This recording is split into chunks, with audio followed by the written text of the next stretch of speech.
ಕಳೆದ ಮಳೆಗಾಲದ ನಂತರ ಜಿಲ್ಲೆಯ ಬಹುತೇಕ ಕಡೆ ರಸ್ತೆಗಳು ಸಂಚರಿಸಲಾಗದಷ್ಟು ಹದಗೆಟ್ಟಿದೆ. ಆತ್ರಾಡಿ, ಅಂಗಾರಕಟ್ಟೆ, ಎಡ್ಮೇರ್ ಆಗಿ ಪಳ್ಳಿ ಕಾರ್ಕಳಕ್ಕೆ ಹೋಗುವ ರಸ್ತೆ ಸಂಪೂರ್ಣ ಹಾಳಾಗಿದ್ದು ವಾಹನ ಸವಾರರು ಸಂಚರಿಸಲು ಪರದಾಡುವ ಸ್ಥಿತಿ ನಿರ್ಮಾಣ ಆಗಿದೆ.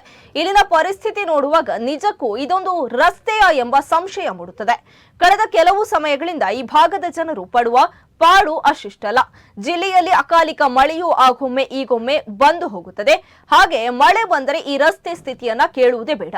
ಭಾರೀ ವಾಹನಗಳ ಸಂಚಾರದ ಜೊತೆಗೆ ಕಟ್ಟಡ ಸಾಮಗ್ರಿ ಸಾಗಿಸುವ ವಾಹನಗಳ ಓಡಾಟವು ಈ ರಸ್ತೆಯಲ್ಲಿ ಹೆಚ್ಚು. ಇದರಿಂದಾಗಿ ಇದ್ದ ಹೊಂಡಗಳು ಮತ್ತಷ್ಟು ಬಾಯ್ದೆರೆದುಕೊಂಡಿವೆ. ಸಣ್ಣ ವಾಹನಗಳು ಮತ್ತು ದ್ವಿಚಕ್ರ ವಾಹನ ಸವಾರರು ಈ ರಸ್ತೆಯಲ್ಲಿ ಸಂಚರಿಸಬೇಕಾದ್ರೆ ಅಕ್ಷರಶಃ ಸರ್ಕಸ್ ಮಾಡಬೇಕು. ಇಷ್ಟಾದರೂ ಕನಿಷ್ಠ ಪಕ್ಷ ಒಂದು ತೇಪೆ ಹಾಕುವ ಪ್ರಯತ್ನವನ್ನು ಸಂಬಂಧಪಟ್ಟವರು ಮಾಡಿಲ್ಲ ಎಂಬುದೇ ಆಶ್ಚರ್ಯ. ಇನ್ನಾದರೂ ಸ್ಥಳೀಯ ಜನಪ್ರತಿನಿಧಿಗಳು ಇತ್ತ ಕಡೆ ಗಮನ ಹರಿಸಿ ಆದಷ್ಟು ಬೇಗ ಈ ರಸ್ತೆಯನ್ನ ದುರಸ್ತಿ ಮಾಡಬೇಕೆಂಬುದು ಸಾರ್ವಜನಿಕರ ಆಗ್ರಹವಾಗಿದೆ.